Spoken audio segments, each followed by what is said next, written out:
네, 안녕하세요. 자, 최동진 평가사입니다. 예, 소개는 생략을 하고요. 설명회나 아마 월요일날 제가 답안 작성 특강, 무료 특강으로 이제 실강 오신 분들한테 이제 제공을 했었는데, 아마 학원에 별도를 신청을 하시면 그 설명회 오신 분들한테도 제가 열어달라고 했거든요. 한 2시간 정도 이제 했는데, 그거 시간 되시면 한번 좀 보시면 올해 이제 기출 문제 가지고 문제 분석하고 그 내용 목차 어떻게 구성하는지 이런 거 대략적으로 해놓은 게 있어요. 그거 시간 되시면 한번 참고를 일단 하시고, 스터디 같은 경우는 이제 강평 시간이 조금 짧아서 초반에는 전달해 드릴 게 좀 많이 있어요. 그래서 약간 속도감이 있게 진행을 할 겁니다. 그리고 답안지를 이제 채점 다 하고 왔어요. 다 하고 오고 온라인도 제가 다 보고 왔는데, 일단은 말씀드릴 게 일단 형식부터 다시 잡아야 될 것 같아요. 형식부터 일단 말씀드릴게요.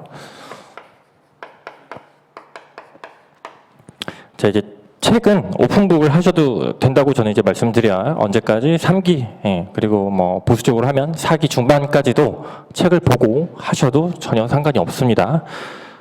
책을 보고 하시는데, 근데 이제 어떤 내용을 어떻게 보고 쓰는지, 그게 사실 스터디 와서 해야 될 것들이거든요. 그래서 일단 형식부터 일단 잡아드릴게요. 뒤에 일단 나오긴 하는데, 자, 10점을 기준으로 일단 먼저 설명을 드릴게요. 자, 기본 강의는 다 들으셨죠? 기본 강의 안 들으신 분 손 한 번만 잠깐 들어주시겠어요? 기본 강의는 다 들었다. 제 걸 안 들어도 상관이 없습니다. 자, 그러면 이제 이론에서 사실 공부에 대한 내용 이해하는 것과 암기하는 것과는 별도로 문제 푸는 거는 별도로 공부를 하셔야 돼요. 별도로 공부를 하고 답안 작성 역시 별도로 공부를 해야 된다. 그게 일단 첫 번째 포인트인데, 10점을 기준으로 했을 때, 자, 목차는 3개에서 4개. 왜 3개에서 4개인지도 제가 설명을 다 대략적으로 해놨는데, 어떤 경우에는 3개, 어떤 경우에는 4개로 잡는 게 편해서 그래요. 예를 들어보면, 오늘 부동산의 복합 개념을 만약에 물어봤다. 그러면 물법경 이렇게 3개로 접근을 하는 게 좋을 거고, 자연적 특성 관련한 거죠. 특성은 자연적 특성과 인문적 특성으로 나눠서 두 개. 이 구조, 그렇죠? 그러니까 문제를 읽고 문제 분석을 하는 과정에서 내용에 있는 거를 먼저 답안에 옮길 생각을 하는 게 아니라 배점을 가지고 목차 구조를 먼저 짜는 게 첫 번째예요. 그게 첫 번째예요. 그리고 나서 거기에 맞게 책에 있는 내용을 재배치를 해서 배점에 맞게 서술을 바꿔주시면 되는 거예요. 있는 그대로 쓰는 게 아니다. 그죠? 그래서 목차가 이제 3개에서 4개짜리, 이게 일단 가장 기본적인 형태예요. 요거를 일단 먼저 말씀을 드리고, 이제 스터디에서는 일단 문제 1번이 40점으로 오늘 출제가 됐었죠. 자, 기본 형식 제일 안 돼 있는 것 중에 하나. 지금 먼저 각 물음에서 뭘 찾아야 되느냐? 서술어를 먼저 찾으시면 돼요. 서술어. 물음 1번 설명, 물음 2번 설명, 물음 3번 논하는 거, 물음 4번 논하는 거죠. 그렇죠? 그러면 첫 번째 로마자 목차는 서론이 됩니다. 설명하고 논하는 게 섞여 있으면, 그러니까 논하는 게 하나라도 껴 있으면 서론으로 가시면 돼요. 그러니까 대부분은 서, 결 이런 식으로 서술을 많이 하시는데, 저는 이거를 구별을 해요. 무슨 말이냐? 설명하는 거는 서설이라고 하고요. 끝나는 말은 결어라고 합니다. 그렇죠? 문제를 기준으로 서결이 먼저 정해지는 거예요. 서결이. 그렇죠? 그리고 나서 이 안에서 물음별로 목차가 들어가는 거예요. 뭐가? 로마자 목차가.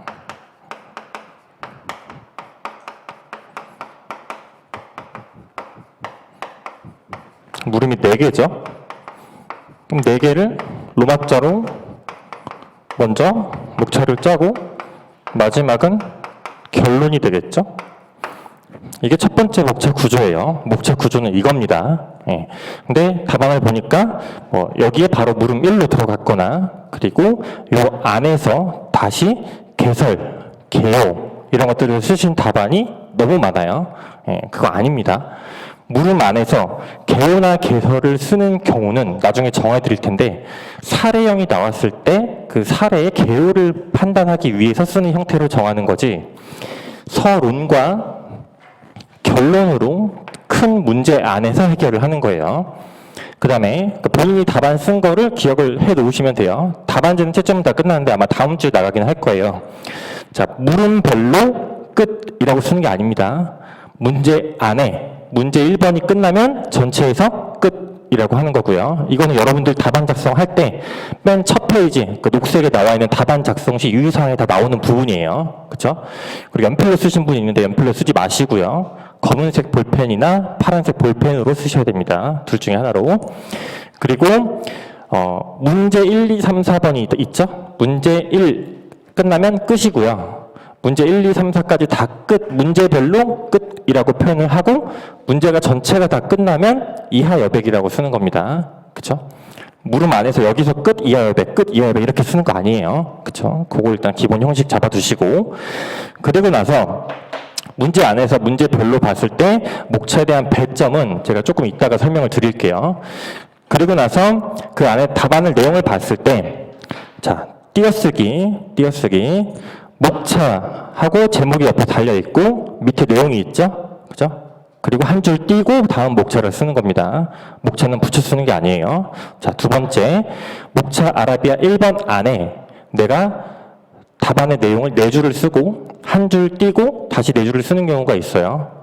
이렇게 쓰면 안 됩니다. 이거는 문단이 구별되는 거기 때문에 목차를 달아줘야 돼요. 그쵸? 그거 조심하시고 그 다음에 간혹 이렇게 목차를 쓰시고 목차의 제목을 쓰는 게 아니라 답안의 내용을 그냥 이렇게 써버리신 분들이 꽤 있어요. 이거는 안 됩니다. 목차 형식으로 목차의 제목을 달아주고 내용을 구분해서 쓰셔야 됩니다. 그렇죠? 이걸 반드시 기억을 해두시고 그 다음에 많이 쓰는 게 이거는 뭐 강사마다 좀 달라요. 자, 1번 내용이 답안지에서 이렇게 봤을 때 쓰다 보니까 여기서 끝났고 얘는 2줄이 돼서 여기서 끝났고 3번 3줄 돼서 끝났어요. 이런데 간격 비워두는 거 아닙니다. 다 붙여 쓰는 거예요. 붙여 쓰는 거. 두 번째 넘버링 되어 있죠? 그렇죠? 넘버링은 저는 최대한 지양합니다. 안 씁니다. 그 이유는 채점표에 나와 있어서 그래요. 넘버링 자체에 대한 언급은 없지만 답안에서 개조식 답안이라는 표현이 채점표에 나와요. 그럼 어떻게 쓰느냐? 첫째, 둘째, 셋째로 쓰시면 됩니다. 그쵸? 그거 하나 말씀드리고 이거는 근데 아무리 말을 해도 안 바꾸는 분들은 안 바꿔요. 그러면 저도 더 이상 코멘트는 안 해요. 코멘트 안 하고 자, 꺽쇠, 따옴표 이런 것들이 있죠? 하면 상관없긴 한데 이것도 저는 쓰지 말라고 합니다. 지양합니다. 이유는 이게 어디에 표시를 하는 거예요? 이걸 정확히 어디에 표시하는지 모르시는 분들이 많아요. 주어에 대부분 하시거나, 그죠? 그게 아니라 키워드에 표시를 하는 거고요. 근데 내가 이렇게 강조 표시를 했어요. 내는 키워드라고 보고. 근데 키워드가 아니야. 감점이 더 크죠? 그죠?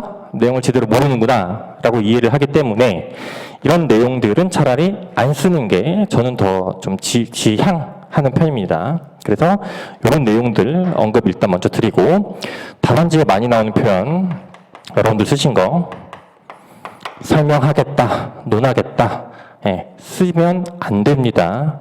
하대 표현이에요. 하대 표현. 이거는 내가 앞으로 이렇게 글을 써봤으니 너가 한번 잘 읽어봐라. 이런 뉘앙스거든요.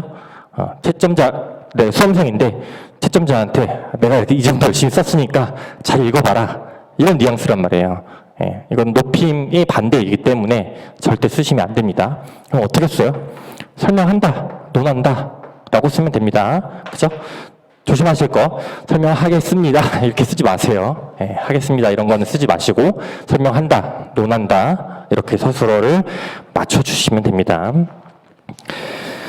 이런 부분과 그 다음에 답안에 이제 배점에 대한 균형 얘기들이 있는데 그거는 문제를 보면서 조금 설명드릴게요. 이게 지금 대부분이 안 잡혀 있는 내용들이었어요. 공통적으로 답안에서 제가 그 코멘트를 달 때 세모라고 표시를 해드린 것들이 있을 거예요. 그거는 내용이 조금 애매하거나 관련 내용이 아니거나 목차와 내용이 다르거나 이런 뜻으로 보시면 됩니다. 별다른 표시가 없으면 그냥 오케이인데 첨삭을 초반에는 제가 조금 더 자세히 해드릴 거예요. 여러분들 지금 일단 점수에 충격을 받지 마세요. 점수에 충격을 받지 마세요. 꽈락을 넘은 답안은 3개밖에 없습니다. 40점 기준이니까 꽈락이면 16점이죠. 나머지는 다 16점 미만인 거라는 얘기예요. 그렇죠? 5점이나 7점이나 10점이나 별로 의미 없습니다. 그죠? 점수 영향을 너무 받지 말자. 그래서 제 거 문제 같은 경우 나중에 100점을 하시게 되면 40점만 넘어도 시험장에서 절대 꽈락 안 납니다. 점수를 제가 되게 짜게 주는 편이에요. 그거 일단 기억을 해 두시고, 물음별로 제가 채점을 더 옆에 달아놨어요. 10점 기준이니까 10점에 내가 4점 미치다. 4점이면 꽈락을 넘은 거죠. 그죠? 4점 미치면 꽈락인 거예요. 꽈락인 케이스는 어떤 경우냐? 전체 100점에 있어서 분량이 조금 부족하던가, 내용에 있어서 관련 없는 내용을 서술을 했던가, 물음과 직접 관련되지 않은 내용을 역시 서술을 했던가, 그죠? 이런 얘기예요. 그래서 처음에 물어본 게 예를 들어서 부동산의 특성, 물음 2번, 부동산의 특성을 물어봤는데 여기에다가 앞에서 부동산의 개념을 썼거나 아니면 다른 내용을 또 썼거나, 그러니까 대부분 많이 썼던 내용이 뭐냐면 특성에서 이제 토지의 얘기를 좀 중심으로 저는 서술을 하길 바랬던 건데, 그건 이따가 설명을 드리고, 토지의 특성을 설명하고 파생 현상을 쓴 답안이 많죠. 왜? 책에 있으니까. 그쵸? 파생 현상은 물음 3번이나 물음 4번에서 썼어야죠. 이거는. 그죠? 현상과 활동과 관련된 거니까 책에 있는 내용을 절대 그대로 쓰는 게 아니다. 관련되어 있는 내용, 물음에 맞게 재편집하고 재구성하는 게 핵심이에요. 기출문제를 대할 때. 그래서 모든 내용이 다 이해가 되고 암기가 되었다 하더라도 그럼에도 꽈락이 나오는 이유예요, 이게. 채점편에 가장 많이 나오는 말이 물음과 관련 없는 내용을 서술을 했다라는 거예요. 그쵸?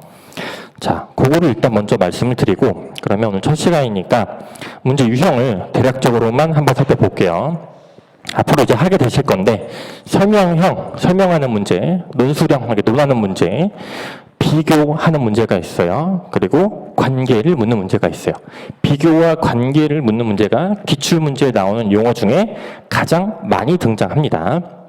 똑같은 내용을 물어보더라도 토지의 특성을 설명하는 문제와 토지의 특성을 논하는 문제는 내용이 달라져야 돼요. 요거 구별을 하실 줄 아셔야 되거든요. 기본적인 내용은 똑같이 들어간다고 하더라도 그럼 설명하는 것과 논하는 거의 차이가 뭐예요? 설명하는 거는 있는 그대로의 사실을 전달을 하는 거고, 논하는 거는 주관이나 의견이 개입이 되는 거죠. 설명하는 문제에서 중요하다, 뭐뭐라고 생각한다 라고 쓰면 안 되겠죠? 그렇죠? 그런 걸 서술을 바꿔서 표현을 해 주셔야 됩니다. 논하는 거에 있어서 핵심이 주관이나 의견이냐? 아니죠. A든 B든 정답은 없어요. 이론에서는 특히나 그게 심해요. 심한데 A를 썼으면 A를 쓴 이유, 근거가 중요한 겁니다. 근거. 자, 그래서 특히 논하는 거에 있어서 판단에 대한 근거를 잘 써야 돼요. 판단 근거를. 근데 판단 근거는 어떻게 접근을 하느냐? 두 가지입니다. 법적인 근거와 이론적 근거가 있어요. 법적인 근거는 법 조문에 있는 걸로 그냥 서술을 하면 끝이에요. 그렇죠? 근데 법에 규정이 없는 거는 이론적인 내용을 서술을 해야겠죠. 그렇죠? 자, 예시를 한번 들어볼게요. 실무도 마찬가지예요. 실무에서 가장 중요한 거는 뭐냐? 여러분들이 처음 배웠을 때는 모르겠지만 실무에서 가장 중요한 거는 판단 근거예요. 판단 근거. 즉 판단이라는 말은 실무 자료에서 2개 이상 중에 내가 하나를 선택한 거예요. 그러면 그 근거를 써야 돼요. 그렇죠? 그래서 실무 처음에 공부하실 때 밑에 모범 답안이나 이런 예시 답안 나와 있으면 각주가 엄청 많이 달려 있잖아요. 다 쓰는 게 아닙니다. 다 쓰는 게 실제 시험에서 다 못 써요. 물론 쓸 수 있는 시간이 되는 문제가 있긴 하지만 다 쓰는 게 아니에요. 판단한 거를 쓰는 거예요. 그렇죠? 예시를 한번 들어볼게요. 물론 현업에서 이런 경우는 없어요. 없는데 예시예요, 예시.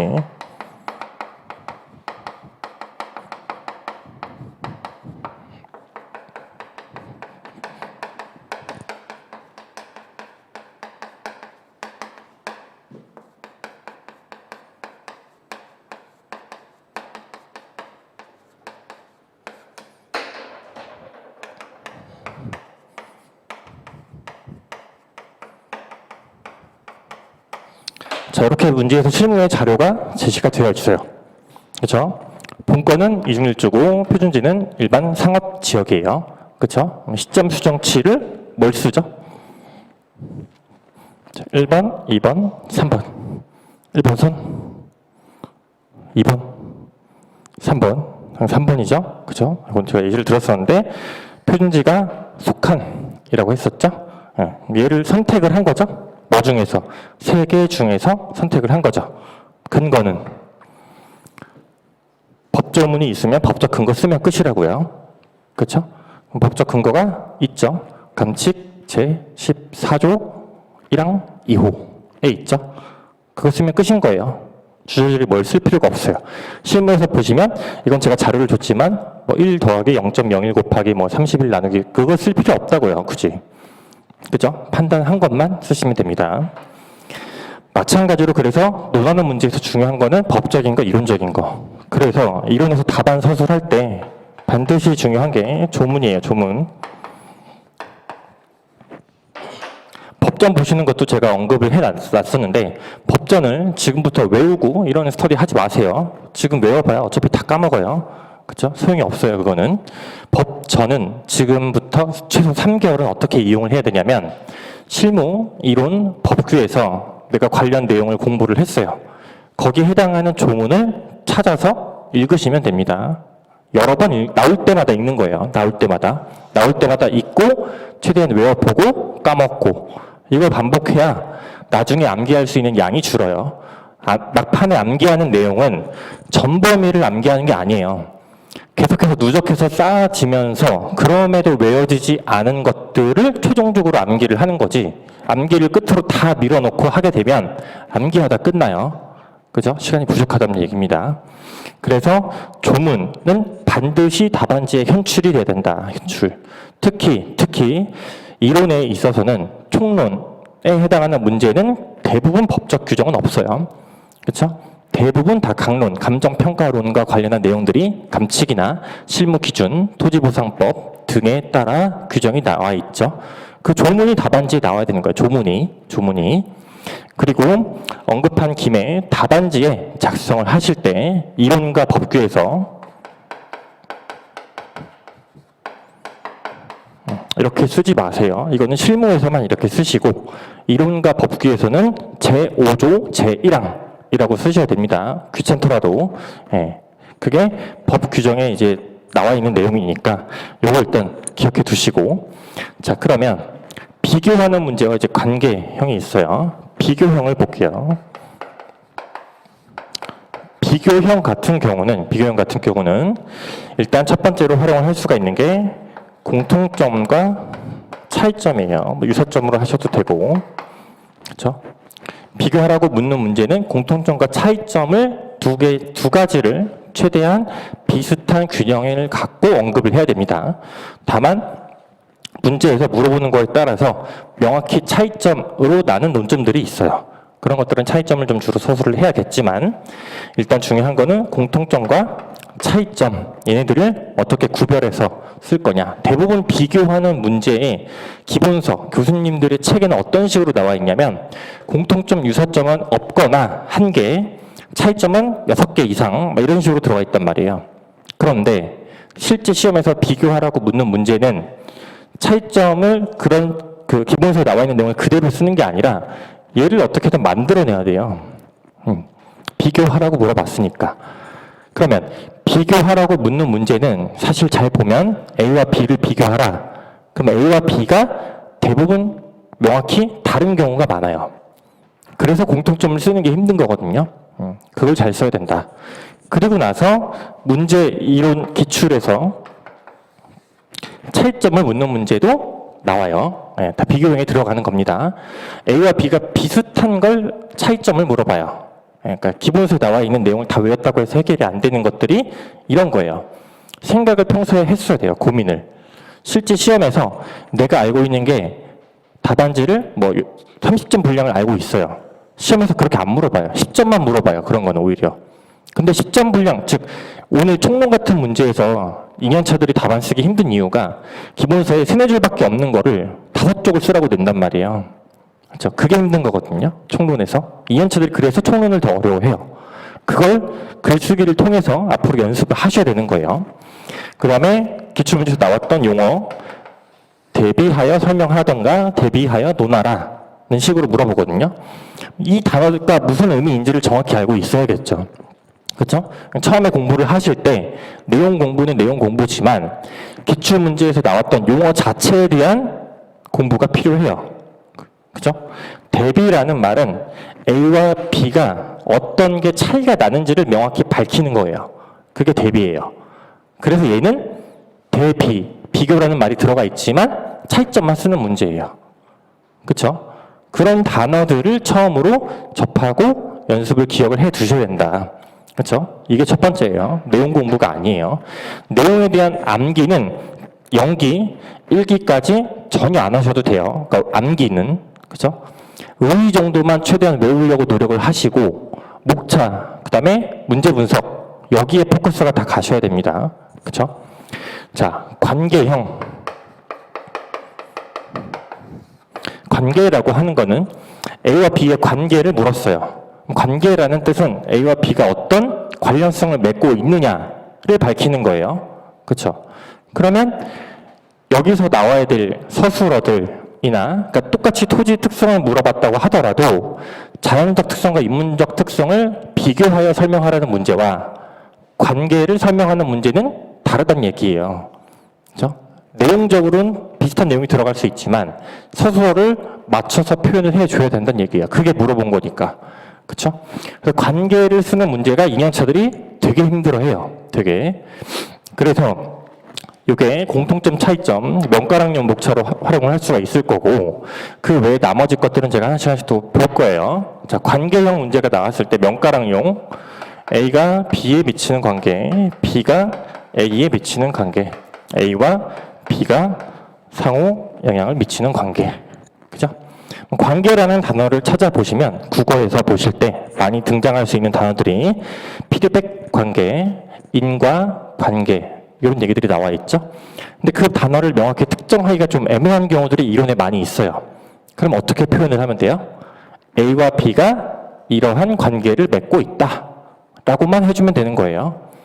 또는 관계니까 A와 B가 관련성을 지니고 있다. 상호 연결된다. 라는 서술어들이 나와야 물음에 제대로 답을 하는 거란 말이에요. 그렇죠? 그래서 첫 번째 판단 기준이 서술어다. 서술어. 그리고 나서 사례형은 나중에 주구장창 할 겁니다. 주구장창. 그래서 문제 유형. 대부분 연기에서는 설명, 논하고 비교나 관계 이런 것들 하나씩 보시면서 그 내용 서술을 내가 어떤 식으로 접근할지 그거에 좀 포커스가 갈 거다라고 생각을 하시면 됩니다. 자, 그러면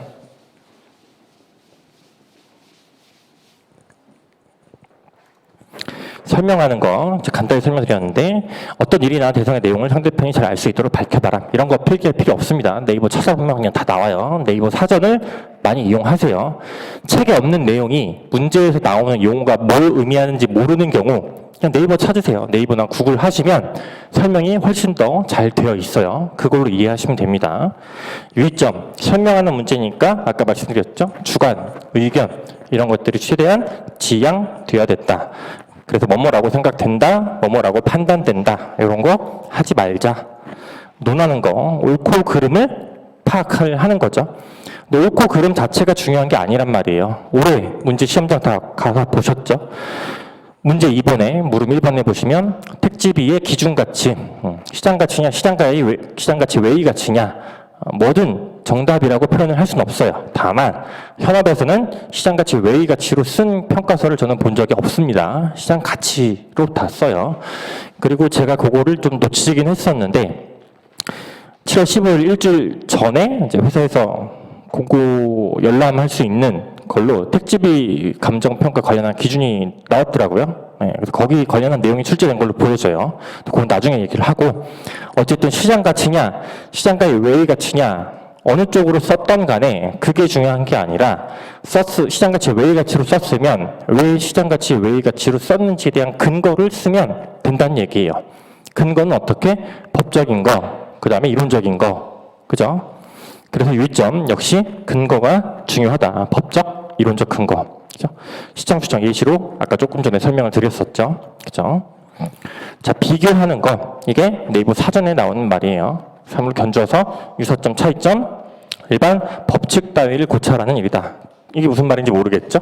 이건 나중에 활용을 할 건데, 비교의 목차에 조금 더 응용을 할 수 있는 목차로 공통점, 차이점이 아니라 A 측면상 비교, B 측면상 비교, C 측면상 비교라는 목차를 쓰면서 그 내용에 A 측면과 관련한 유사점과 차이점을 내용으로 쓰는 거예요. 그게 조금 더 응용을 할 수 있는 목차고, 그래서 차이점, 대비하는 것들은 의미가 좀 다르다라는 거. 그래서 서술어가 이런 점에서 유사하고 이런 점에서 차이가 있다라는 서술어가 나와줘야 된다는 거죠. 비교라고 물어봤으면. 그죠? 관계, 둘 이상이 뭐 사람, 사물, 현상 따위가 서로 관련을 맺거나 관련이 있다. 목차 구조, 서술 방향이 그래서 중요하다라고 강조를 드렸죠. 그죠? 여기 하나 더 추가를 해놓은 게 A를 B와 관련하여 설명하라 또는 A를 B와 관련하여 논하라 라고 물어봤을 때 A와 B 중에 물어본 게 뭐예요? 물어본 게 A예요? B예요? A죠. 이걸 물어본 거예요. 물어본 거를 조금 더 쉽게 접근을 하면 목적어를 찾으시면 돼요. 목적어. 을로 끝나거나 뭐뭇에 대하여 라고 물어보는 게 걔가 목적어란 말이에요. 그렇죠? 근데 이런 목차 구조는 큰 목차는 B가 나와야 돼요. B와 관련하여 A를 서술하라. 무슨 말이냐? 큰 목차가 먼저 B가 먼저 나오고 그 안에 내용에 A가 들어가면 된다. 이런 거 처음 보시는 분이 종종 있다고 하는데 중학교 국어에 나오는 겁니다. 중학교 국어에. 예, 목차 구조예요. 글쓰기의 기본 구조입니다. 그쵸? 요거 기억하시고. 그 다음에 예시. 그래서 관계. 문제가 나왔을 때 관련성도 당연히 관련이 있겠죠. 이러이러한 점에서 연결된다. 관련을 맺고 있다. 관계를 지닌다. 상호 연결된다. 라는 식의 서술어들이 나와야겠죠. 그죠? 사례형 같은 경우는 물음, 개념과 체계, 소문 간의 연결 형태로 이제 구성이 돼요. 요거는 나중에 좀 설명을 자세히 드릴게요. 요거는 대략적으로 이런 게 관련이 되어 있다라고 보시면 돼요. 자, 목차 작성부터 이제 해야겠죠. 목차 구조와 개수에 대해서 이제 조금씩 설명을 드릴게요. 아까 했는데 10점 기준으로 3개나 4개라고 말씀드렸죠. 목차는 많을수록 좋아요. 많을수록 5개, 6개도 좋아요. 다만 시험장에서 목차 개수를 그렇게 많이 뽑아내는 게 쉽지가 않아요. 그죠? 그래서 제가 제시한 요 3, 4개는 최소한의 목차예요. 최소한의 목차는 이 정도를 뽑아줘야 된다. 많을수록 좋은 거예요. 그래서 3개를 기준할 경우에 목차 1개당 한 7줄에서 8줄 정도, 많이 들어가면 10줄이 들어갈 수도 있는데 분량이 이 정도 된다는 얘기예요. 구조를 볼게요. 구조를 그럼 보면 자, 이 목차 개수는 서결을 제외한 목차입니다. 그 본문에 해당하는 목차 개수예요. 본문. 그죠? 자, 목차 구조는 이 형태가 일단 가능하겠죠? 병렬 형태로 1, 2, 3 형태가 가능할 거고 또는 1 형태도 가능할 거예요. 그렇죠? 하나 좀 더 말씀드리면 이론에서 로마자 먼저 그 다음에 아라비아 반가로를 먼저 쓰세요. 반가로를. 법규는 양가로를 먼저 씁니다. 규정엔 없지만 이론과 법규에 각각 교수님들이 이렇게 써요. 교수님들이. 그래서 우리는 수험생이니까 맞춰줘야겠죠? 그죠? 보시기 편하게. 그래서 아라비아 다음에 반가로를 먼저 쓰고요. 그죠? 그러면 요 구조는 뭐냐? 얘를 물어본 거예요. 얘를. 배점을 많이 줘야 된다는 얘기는 목차 개수가 하나라도 더 많아야 돼요. 하나라도. 그렇죠? 관련된 의의는 그냥 하나만 간단하게 보여주고 이런 형태는 앞으로 계속해서 연습을 할 거예요. 그래서 내용을 보실 때 배점을 먼저 보고 거기에 맞춰서 물어본 거 찾고 그 다음에 목차 구조를 짠 뒤에 여기에 맞는 내용을 찾아서 끼워 맞추는 거예요. 관련 내용을 그냥 다 갖다 바르는 게 아니에요, 절대. 그죠? 똑같은 문제라고 하더라도 10점으로 낸 경우와 20점으로 낸 경우는 당연히 내용이, 양이 차이가 나겠죠? 목차 구조도 그렇고. 그죠? 자, 4개짜리 기준. 4개니까 그럼 목차 1개당 줄수가 줄어들겠죠? 그죠? 요걸로 양을 조절하는 거예요. 답안지가 양적인 측면도 말씀을 드리면 자, 100점 기준으로 우리는 16쪽을 작성을 해야 되죠. 그죠? 이거 계산하는 게 뭐 강사마다 조금씩 차이가 있긴 하지만 일단 저 같은 경우는 한쪽에 5점으로 계산을 합니다. 한쪽에 5점으로 계산을 하는데 자, 10점이면 이 비율대로 적용을 하는 거예요. 80%예요. 80%. 그러면 곱하기 0.8을 하면 8점에 해당하는 분량만큼만 쓰면 되는 거예요. 그러니까 한 페이지 하고 절반에서 한 3분의 2 정도가 되겠죠. 자, 이게 10점의 정량이에요. 정량. 풀배점이라고 하는 거는 0.8을 안 하고 10점을 2페이지로 꽉꽉 채우는 거예요. 그렇죠? 잘 쓸 수 있는 또는 내가 충분히 아는 내용은 풀배점으로 쓰는 거예요. 근데 이걸 풀배점으로 다 쓰게 되면 20쪽이라고 보면 되겠죠? 한쪽에 5점이니까. 그죠? 그래서 20쪽 정도를 풀배점. 그 이상을 쓰기는 여러분들도 힘드실 거예요. 저 때만 해도 20쪽이 한 권이었거든요. 2권 쓰는 사람 많이 있었는데 다 안 써도 상관없어요. 특히 이론은 많이 썼다고 좋은 점수를 절대 잘 받는 게 아닙니다. 법규는 많이 쓰면 조금이라도 더 받긴 받아요. 그죠? 자, 그러면 40점이면 0.8을 곱하면 32점이죠. 그러면 여러분들이 답안지를 오늘 최소한 6쪽을 썼어야 된다는 얘기예요. 6쪽을. 그죠? 그래서 6페이지에서 7페이지 정도까지 나오는 게 분량입니다. 적정 분량. 그죠? 얘가 6에서 7페이지 정도가 되겠죠. 이걸 계산을 30, 20, 10점을 하게 되면 16쪽이 딱 떨어져요. 네, 그렇게 계산을 하시면 돼요. 그러니까 물음별로 한쪽하고 절반 정도 이상의 분량을 채우셨어야 되고 서결까지 포함해서 6쪽에서 7쪽 정도에 해당하는 분량이 적정 분량인 거죠. 그렇죠? 답안을 보다 보니까 물음 1번 뭐 6줄 쓰고 물음 3번 14줄 쓰고 물음 4번 뭐 3줄 쓰고 이런 거 많이 있는데 형식적인 것부터 먼저 고치셔야 됩니다. 내용의 이해는 별도 얘기예요. 그렇죠? 형식이 생각보다 훨씬 더 중요해요. 훨씬. 왜냐하면 채점을 할 때 목차를 먼저 보게 되어 있어요. 목차를. 근데 목차를 봤는데 무슨 내용인지 잘 모르겠어.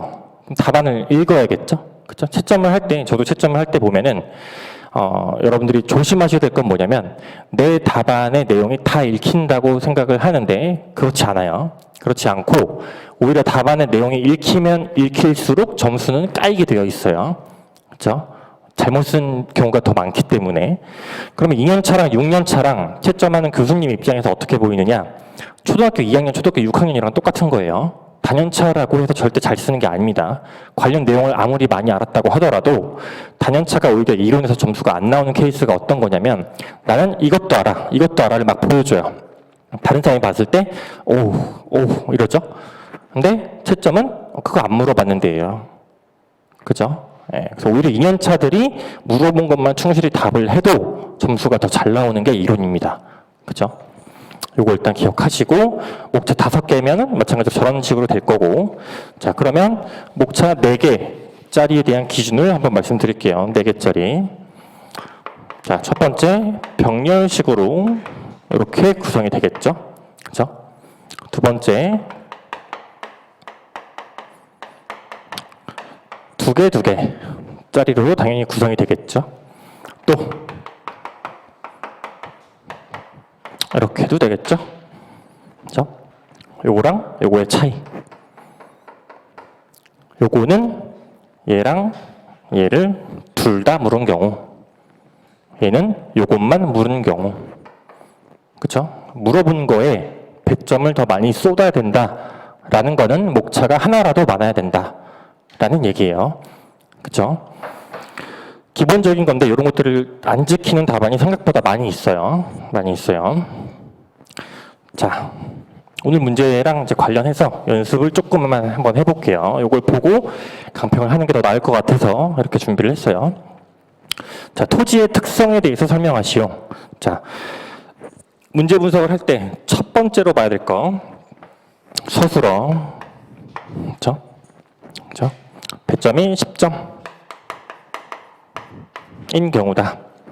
그죠? 물어본 건 토지의 특성이죠.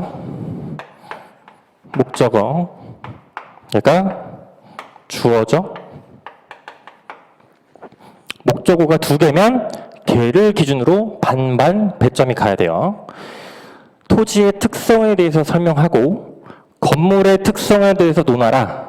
10점이라고 나왔으면 얘 5점, 뒤에 5점 쓰는 거예요. 서술어가 배점의 첫 번째 기준이다. 그 다음에 토지의 특성 및 파생 현상에 대해서 설명하시오 라고 물어봤으면 특성 5점, 파생 현상 5점. 이게 먼저라고요. 그 내용을 다 갖다 때려 박는 게 아니라, 그쵸? 토지 및 건물의 특성에 대해서 설명하시오. 서술어 하나, 목적어 하나인데 주어가 두 개죠? 토지 5점, 건물 5점. 이렇게 가야 되는 거죠. 그죠? 배점의 기준이 이거예요.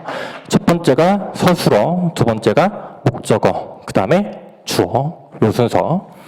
자, 그럼 10점인 경우, 그죠? 10점인 경우, 목차를 예로 한번 잡아볼게요. 연습을 하는 거니까.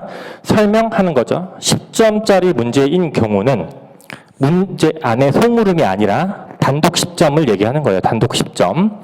요때 개서를 씁니다. 그다음에 10점짜리 같은 경우는 결은 안 써도 됩니다. 저는 거의 다 안 써요. 10점짜리는 15점부터 씁니다. 15점부터. 자, 이 로마자 2번에 그럼 목차는 뭘로 잡느냐? 물어본 거. 토지의 특성. 10점이니까 목차 구조가 먼저라고 그랬죠? 10점. 얘를 물어봤고 이거에 대한 목차 구조가 먼저다. 그쵸? 첫 번째, 두 번째, 두 가지로 일단 나눌 수가 있겠죠? 자연적, 인문적 특성. 그쵸? 그리고 나서 구조니까 두 개에 대해서 서술을 반반 해야겠죠? 그럼 여기서 두 개, 여기서 두 개. 그렇죠? 오늘 물음 2번과 관련이 되어 있죠? 여기 4개 있고 여기 3개 있어서 4개, 3개를 쓴다고 좋은 게 아니에요. 4개, 3개를 그럼 목차를 7개를 잡은 거잖아요. 그럼 하나당 목차 줄 수는 2-3줄에 그치죠. 그렇죠? 그렇게 그 모든 문제를 다 그렇게 처리하면 괜찮지만 특성을 물어보는 문제에서 목차를 7개를 잡고 부동산 현상 목차에서 여러분들이 목차를 7개를 썼나요? 안 썼죠? 그렇죠? 균형감 있게 쓰는 게 좋다고요. 균형감 있게. 그죠? 그게 중요한 거예요. 그래서 그럼 여기서 자연적 특성을 알고 있는 건 여러분들이 2가지씩, 총 4가지를 기본 강의 때 배우셨을 거예요. 그쵸? 고정성, 부중성, 영속성, 개별성, 용도의 다양성, 그 다음에 인문적 위치의 가변성. 저러면 목차를 이렇게 쓴다는 얘기예요. 왜? 이 4가지는 사실 2개만 골라 쓰셔도 돼요. 2개만. 그리고 얘는 3가지가 있는데 분할 합병의 가능성은 중요도가 그렇게 높진 않아요. 나중에 배우시면 알겠지만 얘의 제목이 뭐예요? 사회적, 경제적, 행정적 위치의 가변성이죠. 이거를 목차 표현으로 짧게 바꾸면 사회적, 경제적, 행정적을 인문적 위치의 가변성이라고 할 수 있는 거죠. 이런 건 책에 안 나오는 건데 이거를 늘렸다 줄였다 하실 줄 알아야 된다는 얘기예요. 실무에서 공시지가 기준법 여러분들이 푸실 때 첫 번째 목차를 비교표준지 선정, 시점 수정, 지역요인, 개별요인, 그 밖의 보정지 다 잡는 경우가 있고 묶어서 한 번에 그냥 한 줄로 처리하는 경우도 있잖아요. 그거를 뭘로 판단하는 거예요? 배점을 가지고 판단하는 거예요. 배점을 가지고. 배점과 시간을 내가 빨리 써야 되면 하나로 치는 거고, 거기 안에 논점이 만약에 특이한 게 있다. 그럼 걔만 별도로 목차를 잡아서 표현을 해주는 거고, 이론도 마찬가지예요. 물어보는 거에 초점이 많이 가야 된다라는 얘기예요. 그럼 이렇게 처리를 할 수가 있겠죠. 자, 그러면 여기서 여러분들이 이제 개설 또는 서설, 서론 이런 거 처음에 쓰기 힘들 거예요. 그렇죠? 첫 번째 방향으로 이거 다음 시간에 조금 더 자세히 할 건데, 본문에서 물어본 거에 상위 개념의 의의를 서술을 하는 게 가장 편하게 서술을 쓸 수가 있어요. 자, 여기서 보시면 여러분들은 이게 다 썼다고 생각을 하지만 기본적인 내용이 사실 빠져 있어요. 여러분들 답안 중에 자연적 특성의 의의와 인문적 특성의 의의를 썼는지 안 썼는지 머릿속으로 한번 떠올려 보세요. 얘를 물었으니까 이 자체의 의의도 필요하죠. 이 자체에 대한 의의를 내가 본문에서 보여줄지 아니면 서에서 보여줄지를 결정을 해야 돼요. 직접적으로 묻는 게 아니면 본문에서 어떤 개념을 직접 물어봤으면 거기다 서술을 해야 되지만, 그게 아니면 걔를 개설이나 서에다가 활용을 하시면 돼요. 그렇죠? 그럼 개설에 뭘 쓰냐? 자연적 특성의 의의, 인문적 특성의 의의가 있는데, 아니면 여기서 문제에서 물어보는 게 토지의 특성이죠. 그죠? 토지의 의의를 쓰면 되죠. 물어본 거 안에서 일단 해결하는 거예요. 모든 문제 분석의 제가 핵심은 문제 안에서 해결할 수 있는 게 첫 번째, 두 번째가 개념. 그게 거기서 80%가 끝나요. 그쵸? 서를 너무 고민하지 말란 얘기예요. 그 서 쓰는 방법은 제가 다음 시간에 좀 자세히 할 거예요. 자, 10점짜리 끝났죠? 자, 20점으로 갈게요. 그럼 20점은 설이죠. 그쵸?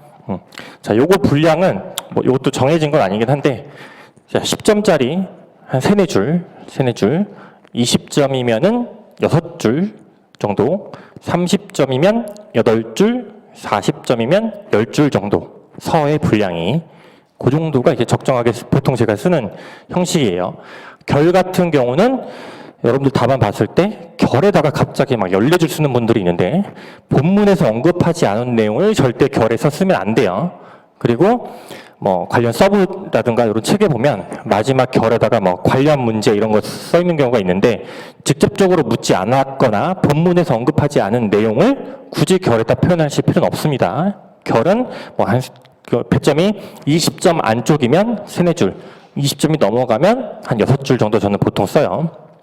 꼭 정해진 건 아닌데 그 정도 양으로 조절을 한다는 얘기예요. 조절을. 그렇죠? 서결에 너무 많은 힘을 쏟지 마세요. 본문에 있는 것만 일단 충분하게 목차 구조 작성하고, 지금 서결을 도저히 못 쓰겠다. 그러면 서결 빼고 쓰세요. 그냥 아예 빼고 쓰세요. 자, 그러면 첫 번째 목차 서설, 두 번째 물어본 게 토지의 특성이죠. 배점이 20점으로 갔어요. 10점에서 20점으로 갔으면 2배 된 거죠. 2배. 그렇죠? 2배 똑같이 늘려야 되는데, 일단 첫 번째 구조는 뭐예요? 자연적, 인문적은 여전히 동일하죠. 그렇죠? 두 개를 동시에 써야 되는 거니까. 그렇죠? 배점이 늘어나야겠죠? 이게 최소 목차죠. 최소 목차. 왜 20점이면 10점에 3개에서 4개라고 그랬잖아요. 20점이면 6개에서 8개예요. 그쵸? 구조가 이렇게 가거나 아니면 8개라면 이렇게 가겠죠. 그쵸? 잘 보세요. 근데 자, 이건 쉬워요. 고부 연계, 용병사. 뭐 쓰지? 그래죠? 그쵸? 그럼 이때 이제 활용할 수 있는 거, 얘를 모르니까 얘를 날리고 3개 균형을 맞추거나, 아니면 첫 번째에 자연적 특성에 의의, 인문적 특성에 의의 하고, 이 중에 뭐 2개 쓰면 되겠죠? 4개 중에 2개 쓰면 되겠죠? 그쵸? 그 다음에 결어적. 이때 서에다는 이제 뭘 써요, 그러면? 판단을 하는 거예요. 본문에서 물어본 내용만으로 내가 배점을 채울 수 있다. 그게 이 케이스죠. 그죠? 이런 경우에는 자연적 인문적 특성의 의의를 여기다 쓰는 거고, 근데 본문의 내용을 내가 다 쓰기가 힘들다. 그러면 최소한의 목차를 하고 이 구조를 여기다 맞춰주고, 그러면 여기다 서에는 이때 뭐 쓰는 거예요? 그러면 토지에 일단 의의를 쓰고 그 토지의 특성이 자연적 인문적 특성으로 분류할 수 있다 라는 내용을 쓰거나, 또는 인문적, 자연적, 인문적인 거 외에 여러분들 기본서에 나오는 내용 중에 뭐가 있었냐, 경제적 특성을 뭐 세분하는 경우라든가 제도적 특성을 세분하는 경우, 이런 것들이 있단 말이에요. 그렇죠? 그런 것들을 간략하게 언급을 해주고 이하에서는 자연적 특성과 인문적 특성을 중심으로 살펴본다 라고 쓰고 넘어가면 되는 거예요. 그렇죠? 사실 이게 초반에 굉장히 힘들 거예요. 앞으로 계속해서 말씀을 드릴게요. 자, 그럼 결어에서는 뭘 쓰냐? 자연적, 인문적 특성에 대해서 요약하는 게 가장 편하고요. 여기서 요약이라고 하는 거에 플러스가 있는데 뭐냐면, 고부, 영이 있고 개를 안 썼죠? 그렇죠? 개별성을 여기서 한번 언급을 해주고, 용병사가 있는데 여기서 뭔가 안 썼잖아요. 그렇죠? 여기서 관련한 거를 내가 만들어서 하나 언급을 해주거나, 아니면 토지의 특성이니까, 그죠? 부동산과 관련해서 건물의 특성을 간략하게 두세 줄로 언급하는 것도 마무리하는 방법 중에 하나예요. 이건 자세히 나중에 할게요. 이런 것들은. 그죠? 구조가 먼저다. 구조. 그죠? 토지와 건물의 특성을 비교 설명하시오라고 되어 있죠? 물어본 것만 해볼게요. 설명하는 건데 비교예요. 물어본 거는 특성이죠. 근데 주어가 두 개죠. 그죠? 10점이면 목차만 그냥 간단하게 해볼게요. 1번, 2번. 구조가 먼저라고요. 구조. 왜 아라비아 1, 2만 잡았어요? 주어가 두 개니까. 그죠? 여기 뭐가 나와야 돼요? 토지의 특성, 건물의 특성. 10점이면 두 개, 두 개. 그죠? 이게 먼저라고요. 내용이 아니라. 이걸 먼저 하시고 관련 내용을 내가 여기다가 어떻게 채울지를 고민을 하는 거예요. 그렇죠? 20점이면 여기서 목차를 추가를 하거나 4개, 3개에서 4개로 추가를 하거나. 그렇죠? 근데 여기서 그러면 앞에 계산이나 이런 것 때 뭐 토지, 건물의 의의를 서술을 하거나 부동산의 의의를 서술을 하거나 이런 식으로 처리할 수 있다는 거죠. 비교하는 거니까 2개짜리를 기준으로 했을 때 공통점, 차이점, 공통점, 차이점. 그죠? 배점이 20점으로 늘었어요. 공통점 2개, 차이점 2개. 공통점 2개, 차이점 2개. 이게 먼저라고요. 이해되시죠? 또 해볼게요. 토지의 특성을 부동산 활동과 관련하여 논하시오.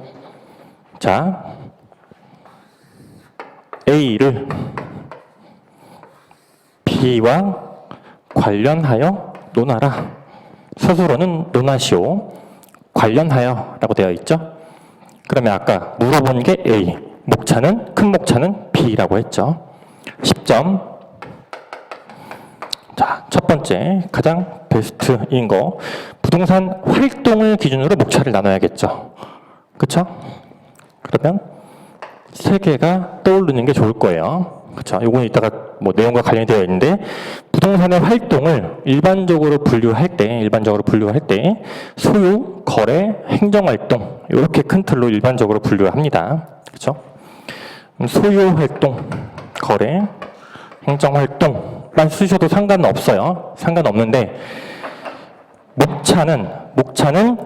목차에서 구체적이면 구체적일수록 좋아요. 목차만 보고 내용이 어떤 내용을 썼겠다고 유추가 되는 목차가 좋은 목차거든요. 그렇죠?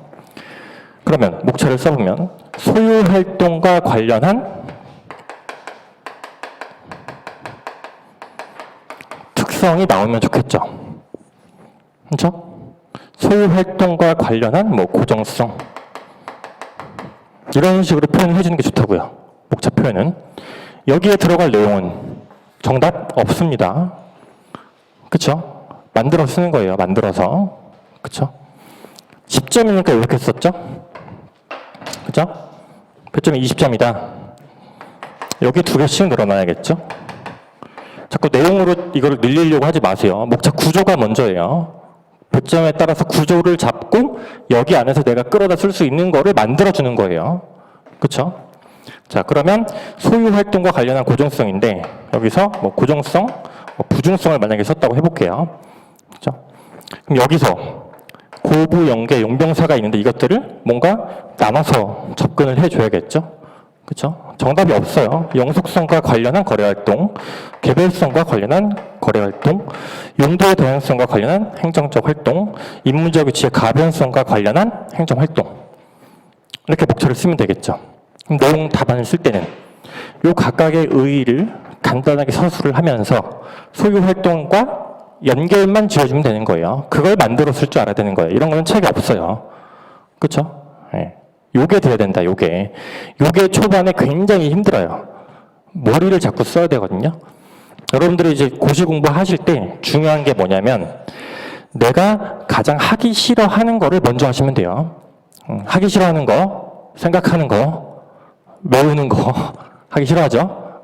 그거 먼저 하시면 편하게 할 수 있어요. 근데 이론은 외우는 게 먼저가 아니라 이런 고민과 생각이 먼저다. 그렇죠? 부동산의 복합 개념. 오늘 이제 문제랑 관련한 내용이에요.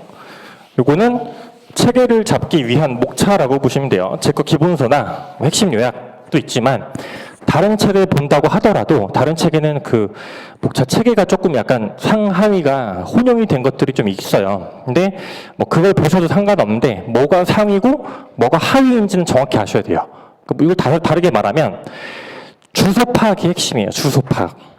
물어본 거의 주소가 어디에 속하는지예요. 어디에 속하는지. 개념을 물어봤어요. 앞에 주어 상관없이 어떤 거의 개념을 물었을 때 크게 의의와 내용으로 구성이 되어 있어요. 모든 책이. 그럼 내용에 어떠한 내용들이 들어가 있냐? 여기에 근거, 취지, 목적, 기능, 분류 또는 종류, 절차, 분석 또는 방법, 유의사항, 뭐 이런 모든 내용들이 다 이렇게 들어가 있단 말이에요. 그럼 기본서에는 어떤 것들이 나와 있냐? 이 관련한 논점에서는 요거만 서술이 되어 있거나 이것만 서술이 되어 있거나 이런 식으로 모든 책이 이렇게 서술이 되어 있다고요. 그럼 답안을 쓸 때 개념을 물어봤으면 여기 안에서 내가 배점에 맞게 골라 쓰는 거예요. 골라서. 그죠? 10점이에요. 10점이면 의 쓰고 근거 쓰고 취지 쓰고 내용을 물어봤다면 그죠? 끝이죠? 3개 최소 목차. 그죠? 이 안에 내용 중에서는 뭘 써도 상관이 없다고요. 특별한 전제가 없으면. 전제가 있거나 문제에서 물어보는 뉘앙스와 목적어가 명확히 주어지면 그것만 쓰는 거예요. 부동산의 기능을 물어봤어요. 토지의 기능, 부동산의 기능을 물어봤어요. 그럼 부동산의 의의를 쓰고 기능에 대한 얘기를 써야 되는 거죠. 다른 얘기는 쓸 게 아닌 거죠. 그죠? 여러분들 오늘 답안 보면은 개념 물어봤을 때 책에 있는 내용을 다 갖다 거의 다 썼죠. 그죠? 예, 이게 중요한 포인트예요. 그죠? 그래서 부동산의 개념을 물어봤을 때 크게 복합 개념과 특성, 분류에 대한 내용들이 나오는 거죠. 그렇죠? 여기서 특징을 제가 안 쓰는데 특징도 있죠. 특징, 성격 이런 것도 다 내용이 포함되는 애들이에요. 그렇죠? 그래서 책을 보실 때 절대 위에서 아래로 읽는 게 아니에요.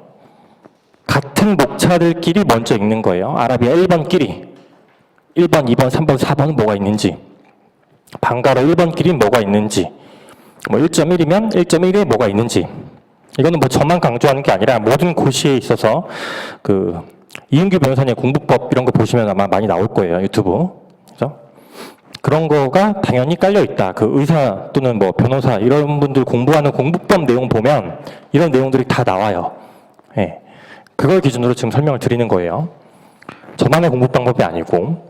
자, 부동산의 복합 개념에서 보시면 여러분들이 목차에 이제 개요를 쓰신 분들인데 책에 개요가 있으니까 그대로 썼죠. 그죠? 그게 아니다. 물어보는 거 중심으로 쓰는 거다. 여기서 개요는 기본서에는 왜 나와 있냐? 이런 내용들을 설명할 거라고 알려주는 거예요. 그렇죠? 물리적 개념, 경제적, 법률적 개념이 있고 요거까지 쓰신 분들은 이 복합 개념에 대한 정확한 의미를 몰라서 쓴 거예요. 요거는 기본 강의 들으신 분들은 아실 거예요. 얘는 추가적이고 부수적인 내용이에요. 중요도가 높지 않고.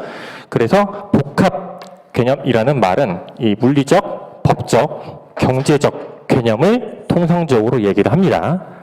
그죠? 저기 안에 종류들이 이런 것들이 있는 거죠. 그 목차들 보면 다시 이 안에 소목차들이 또 들어가 있고 이 소목차 안에 각각의 세네 줄씩 설명이 되어 있잖아요. 그걸 왜 다 쓰고 있어요? 배점이 10점인데. 그죠? 이걸 다 쓰면 모자라요. 10점에 해당하는 분량만큼만 요약해서 쓰거나 2개만 쓰고 배점이 넘어가니까 즉 6, 7줄이 넘어간다. 그럼 2개 쓰고 끝내라고요. 그렇죠? 이게 배점 조절이에요. 책에 있는 내용을 다 쓰는 게 아니라 배점을 가지고 판단하는 거다. 자, 부동산의 특성은 크게 보면 토지의 특성과 건물의 특성이에요. 그래서 여러분들 답안 중에 건물의 특성을 언급한 답안이 상당수 있는데 이 문제의 출제 의도 자체는 건물은 아니에요. 예, 그거는 제가 조금 더 좀 자세하게 서술을 했어야 되는데 통상적으로 부동산의 특성을 물어봤을 때는 건물은 포함되지 않아요.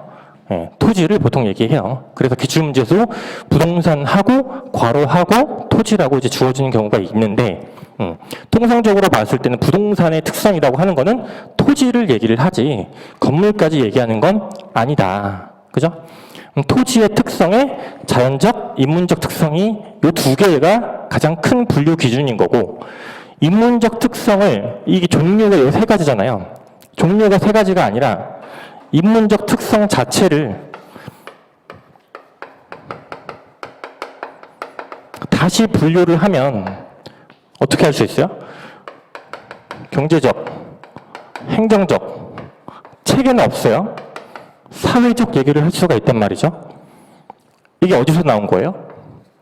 이거는 나중에 이제 배우시게 되겠지만 가치 형성 요인과 관련이 되어 있는 경우 가치 형성 요인은 우리가 일, 개에 대한 요인으로 분류를 하고 개를 공간이 아니라 내용적 측면에서 분류를 하게 되면 자사, 경행, 자연적, 사회적, 경제적, 행정적 요인으로 분류를 하죠. 개를 그러면 2가지로 분류를 했을 때가 자연적, 인문적인 거 3가지로 분류를 하면 물법경으로 하면 되는 거예요. 4가지로 분류를 하면 자사, 경행으로 분류를 하는 거고요. 그렇죠? 여러분들이 처음에 기억하셔야 될 거는 이 분류 틀을 여러 가지를 알고 있어야 돼요. 분류 틀을 여러 가지를 알고 있어야 배점에 맞춰서 내가 늘렸다 줄였다를 할 수가 있다고요. 그죠? 그럼 분류 틀이 뭐예요? 목차예요. 목차. 여러분들이 처음에 공부하고 외워야 될 것들은 목차라고요. 그래서 의와 목차. 요리에 제가 비유를 많이 하는데 김치찌개를 끓여야 돼요. 그러면 김치찌개 재료가 일단 뭐가 있는지 알아야죠. 김치도 있고 뭐 고기도 있고 뭐 양파도 있고 소금, 설탕 뭐 이런 게 있다고 쳤을 때 여기에 일단 뭐가 들어가는지를 알고 여기 맞춰서 내가 매운 게 먹고 싶으면 고추를 추가하고 뭐 설탕을 줄이고 이걸 조절을 하는 거잖아요. 똑같은 거예요. 똑같은 거. 뭐가 들어가는지 그거부터 먼저 챙겨야죠. 그렇죠? 그게 목차다. 목차에 대한 틀을 여러 가지를 알고 있어야 문제에서 물어보는 거에 따라서 다양하게 접근할 수 있다. 그게 중요합니다. 자연적 특성에 이런 내용들이 구부 연계가 있고 인접성은 제가 괄호로 해놨죠. 이거 쓰신 분들이 많이 있는데 이것도 이제 기본 강의가 조금 부족해서 그럴 수 있어요. 중요도가 낮습니다. 이걸 주장하시는 분은 안정근 교수님밖에 없어요. 나머지는 다 비판하고 있어요. 인접성은 안 들어가고 용, 병, 사, 그죠? 3가지. 경제적 특성을 세분하는 경우잖아요. 목차 제목이. 그죠? 이게 같은 라인이 아니에요. 그렇죠? 인문적 특성 중에 예를 세분하는 경우, 인문적 특성 중에서 제도적을 세분하는 경우, 그죠? 인문적 특성을 세분했을 때 이렇게 되어 있지만 물법경 중에서 물리적은 빠진 거죠. 법적, 경제적인 거죠. 그렇죠? 예. 그 체계가 먼저 갖춰져야 돼요. 이러한 경우에는 이런 내용들이 있다 정도죠. 그렇죠? 건물의 특성은 외울 필요가 없어요. 어쩌고저쩌고 나와 있는데 자연적 특성, 즉 토지의 특성을 완화시킨다가 특성이에요. 고부 연계가 있어요. 거기다 앞에 B자만 붙이면 돼요. 용병사가 있어요. B자만 붙이면 된다고요. 그렇죠? 물론 아닌 경우도 있지만. 자, 부동산의 분류죠. 분류를 일반적으로 분류할 수 있는 경우 틀이 있고 토지와 건물, 성격, 그다음에 종별과 유형 이런 것들로 이 제목들을 먼저 기억을 하셔야 돼요. 일반적으로는 토지에 대해서 보통 접근을 하게 되고 그리고 토지와 건물에 따른 분류 안에 토지 같은 경우는 여러분들 1차에서 배우셨던 공간정보에 관한 법률에 따라서 지목으로 분류를 할 수도 있고 국토의 이용 및 계획에 관한 법률에 따라서 용도 지역, 지구, 구역으로 분류를 할 수도 있는 거고 건물은 건축법에 따라서 용도별로 분류를 할 수도 있는 거고 그죠? 물어본 거에 따라서 그냥 맞춰주면 되는 거고 성격에 따른 거 이것도 수익성이냐 아니면 주거용이냐 이런 것들로 분류를 하는 거거든요. 자, 질문 이거 많이 헷갈려 하시는데 주거용 부동산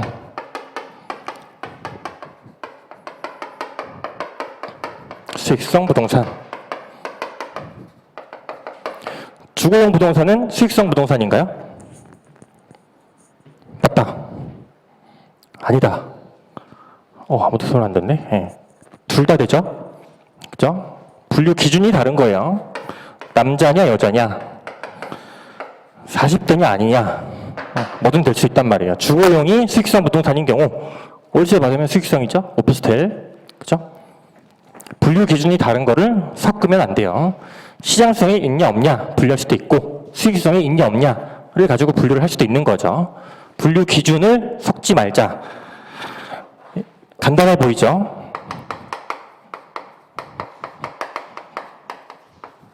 몇몇 강사분들은 그렇게 하신 것 같은데 특집이 올해 문제 시장가치 외의 가치로 쌌어요. 조건부에 아니에요? 조건부일 수도 있고 아닐 수도 있는 거예요. 분류 기준이 다른 거라니까요. 왜 섞어요 이거를? 택지비는 이미 감정평가 조건을 달고 시작해요. 달고 시작하는데 시장가치일 수 있는 게 대부분이고 시장가치 외의 경우를 할 수도 있는 거예요. 그렇죠? 분류 기준이 다른 거다. 이걸 섞지 말자. 종별과 유형 그렇게 중요도가 높지 않습니다. 이거는 일본 기준에 따른 분류고 지금 현재 우리나라 시험에서는 잘 나올 가능성이 그렇게 높지 않아요. 저거를 지금 현재 감책상 용어로는 종류라고 하죠. 종류. 그죠?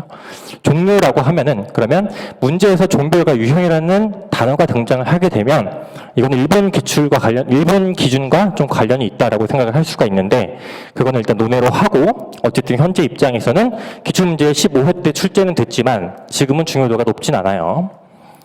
부동산의 현상과 활동이죠. 개념을 봤었고 현상과 활동을 봤어요. 지금. 그렇죠? 현상. 첫 번째가 부동산 학의 개념이에요. 부동산 학이라고 하는 게 먼저 첫 번째예요. 사실은.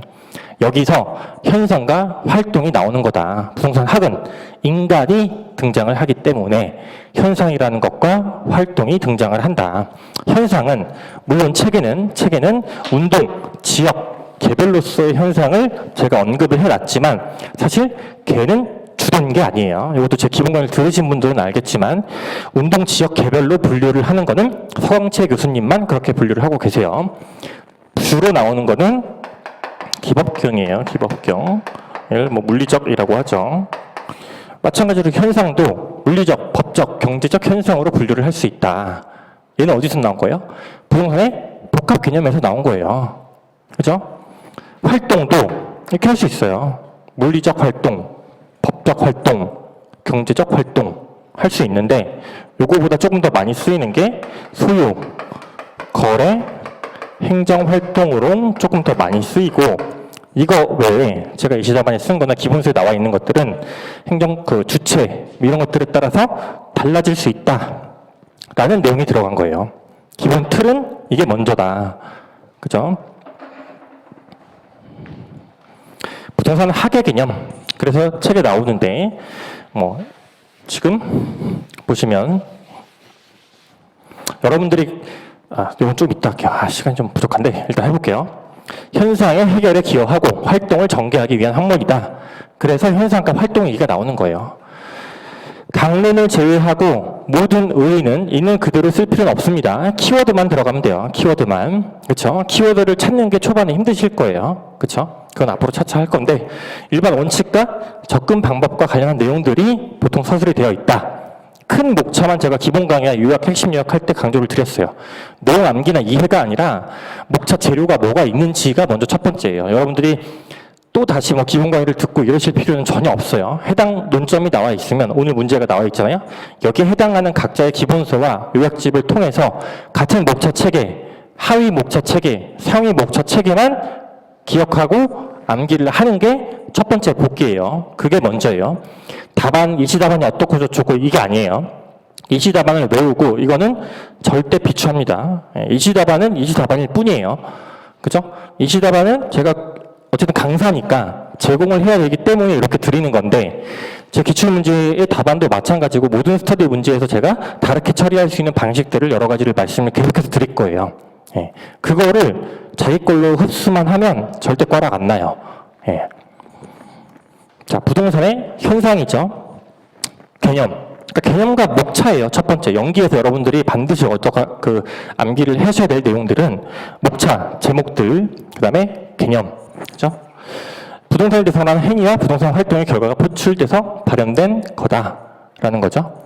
그죠? 유형이 운동 지역 개별로 할 수도 있고 기술, 법, 경제로 할 수 있다. 이게 더 중요해요. 기술, 법, 경제. 저 얘기가 나오려면 반드시 부동산의 복합 개념과 연결이 돼야 돼요. 부동산의 활동 개념이 있죠. 인간이 부동산을 대상으로 관리하는 그 관리적 측면에서의 행위나 태도를 얘기를 하는 거고 유형이 뭐 주체별, 표준 산업상, 전문성 차원의 분류도 있고 뭐 행위나 뭐 내용에 따라서 분류할 수 있는 거 소유, 거래, 행정활동이 일반적으로 쓰는 거고 주체에 따라서 이렇게 분류를 할 수도 있고 산업상에 따라서 이 두 가지로 분류를 할 수도 있고 전문성에 따라서 이렇게 분류를 할 수도 있죠. 이 내용까지는 지금 굳이 기억을 안 해도 된다고요. 연기 때는.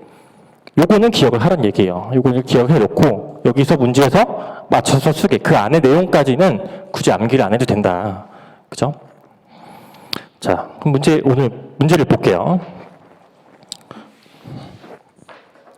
자, 제가 이제 문제 분석할 때 초반에 이제 신경을 많이 쓸 건데 제가 생각하는 플로우대로 여러분들이 똑같이 생각을 해서 따라오실 줄 아셔야 돼요. 그거를 복기를 하실 때 잘 기억해 놨다가 다음 시간에 연습을 하실 때 활용을 하세요. 네, 활용을 하시는 게 중요합니다. 자, 먼저 전제 문장이 첫 번째예요. 전제 문장. 그렇죠? 다음 물음에 답하라고 했는데 부동산의 기초와 관련이 되어 있다. 기초. 부동산 기초에 뭐뭐가 있는지를 알면 사실 되는 건데 그거를 소물음에 쪼개놓은 거예요. 기초에 대한 목차들이 개념, 현상, 활동 이런 것들과 관련이 되어 있는 거예요. 그렇죠? 자, 그럼 형식 어떻게 하라고요? 첫 번째, 서술어. 설명하고 논하는 게 섞여 있으니까 서론을 쓰면 되고요. 그죠? 그 다음에 물음별로 로마자, 목차 잡으면 됩니다.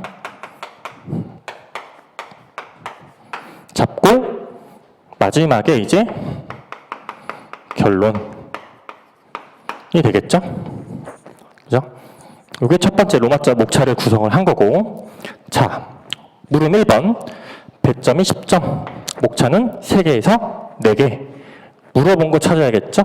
개념 물어봤고요. 그죠? 물음 2번은 특성을 물어봤고 얘는 현상을 물어봤고 얘는 활동을 물어봤어요. 그죠? 주어는 다 동일하죠. 그죠? 물음별로 주어가 다 동일해요. 그러면 첫 번째 서론에 부동산에 의 쓰면 좋죠. 공통적으로 물음 간에들 공통적으로 포함되는 개념을 먼저 서에다가 표현해주면 좋다. 또는 공통된 게 없다라고 하면 그거의 상위 개념을 쓰시면 되는데 여기서 자 요걸 충돌이 돼요. 자 무슨 말이냐? 개념을 물어봤죠 본문에서. 그죠? 그럼 여기 의는 쓰면 안 되는 거예요. 그렇죠? 개념에 있으니까 그러면 첫 번째 물음 1번 물어보는 게 개념이잖아요. 그죠? 그럼 저기에 의의가 일단 들어가야 되는 거죠.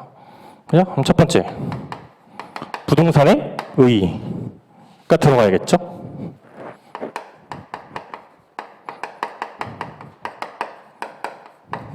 목차가 3개든 뭐 4개든 이렇게 하셔도 되고, 그죠? 개념에 대해서 물어봤으니까 크게 의의와 내용이라고 했고요. 그죠? 여기서의 핵심은 복합 개념이에요. 복합 개념. 그렇죠? 그렇죠? 개념인데 복합 개념 자체가 일단 핵심이기 때문에 물리적, 법적, 경제적이 들어가면 되고요. 그렇죠? 아니면 이게 일단 핵심이니까 여기서 의 말고 및 종류라고 표현을 해 주셔도 됩니다. 종류 또는 분류. 의 및 종류를 합쳐서 제목을 뭘로 달아요? 그냥 개념이라고 하시는 거예요. 그쵸? 근데 개념 자체를 물어본 거니까 이렇게 표현을 하셔도 되고, 아니다, 나는 요거를 물음이 다 연결되어 있으니까 서론으로 빼고 얘를 물어본 것만 답을 하겠다. 이것도 가능하다고요. 그죠? 그래서 어떤 거의 개념, 의의를 쓸 때는 본문에 쓸지 서에 쓸지에 대한 판단도 필요하다. 본문에서 물어보는 거에 충분히 답을 할 수 있으면 거기서 그냥 처리하면 되는 거예요. 그럼 이렇게 목차를 잡았죠? 목차 하나에 6줄에서 뭐 7줄, 7줄에서 뭐 8줄 정도, 이 정도 분량으로 해서 얘를 비중을 최대한 균형 있게만 쓰면 되는 거예요. 모든 내용을 다 쓰는 게 아니라. 배점이 10점이니까. 그죠? 그리고 나서 오픈북 내용을 채워넣는 거예요. 이게 오픈북이에요. 그죠? 물음 2번. 부동산의 특성이죠? 아까 했죠? 여기서 이제 부동산이라고 하는 거는 토지를 제가 통상적으로 얘기한다고 했죠? 그죠? 얘는 자연적, 인문적 두 개 쓰면 된다고 했죠? 그죠? 부동산 현상이죠? 얘 같은 경우 현상의 내용을 이제 쓰는 거잖아요. 근데 현상에 대한 의 또는 의미, 그 다음에 부동산 현상과 관련해서 이렇게 써도 되죠. 물어본 게 요거니까 목차가 하나라도 더 많아야 된다고 한 거고요. 그쵸? 요거를 안 쓸 거다. 그러면 현상으로 3개를 쓰셔도 되고, 아니면 얘를 1, 2, 3으로 그냥 쓰셔도 되고요. 그렇죠? 물리적, 법적, 경제적으로 쓰셔도 되고, 그렇죠? 운동 지역 개별로 쓰셔도 되고, 현상의 의의를 밝혀주면서 여기 안에서 부동산 현상이란 이러한 것을 말한다 라고 쓴 답안이 없어요. 그렇죠? 자연적 특성이란 무엇을 말한다, 이런 답안도 못 봤고요. 그죠? 그걸 물어봤으니까 그거 자체에 대한 의의나 의미를 만들어주는 게 일단 첫 번째예요. 걔를 물어봤으니까. 그죠? 그리고 나서 활동, 역시 활동의 의의나 의미를 먼저 써주고, 거기 안에서 나는 활동을 이렇게 보겠다, 본다 라고 쓰고 그 내용을 쓰면 돼요. 소유, 거래, 행정으로 쓰셔도 되고, 아니면 활동 주체나 뭐 표준 산업 이런 식으로 쓰셔도 되고, 이걸로 쓰든 이걸로 쓰든은 아무 상관이 없다고요. 그죠? 근데 답안을 봤을 때 이 목차에 대한 체계가 그냥 관련 내용을 다 때려넣은 답안 목차들이 많이 있어요. 그런 건 체계가 좀 잘 잡혀있지 않은 목차거든요. 자, 그러고 나서 조금만 오버할게요. 처음에 제가 시간을 거의 다 잘 지키는 편인데 처음이라 안 믿겠죠? 그죠?